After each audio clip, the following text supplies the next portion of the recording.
Gandang hapon sa inyo guys. So medyo maulan sa hapon ngayon dito sa lugar namin. So tamang-tama lang yung ulan, hindi rin kalakasan. Tamang-tama lang pang dilig sa mga halaman, mga tanim. Sa ibang lugar siguro parang walang ulan, dito lang sa lugar namin sa Parteng Luzon medyo maulan dito.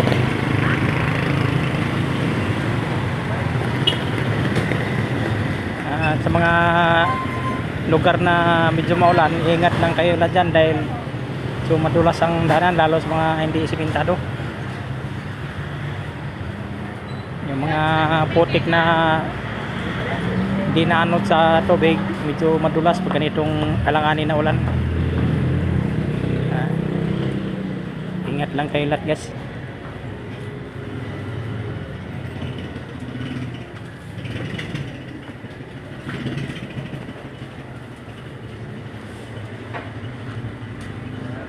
Ay, salamat sa panonood.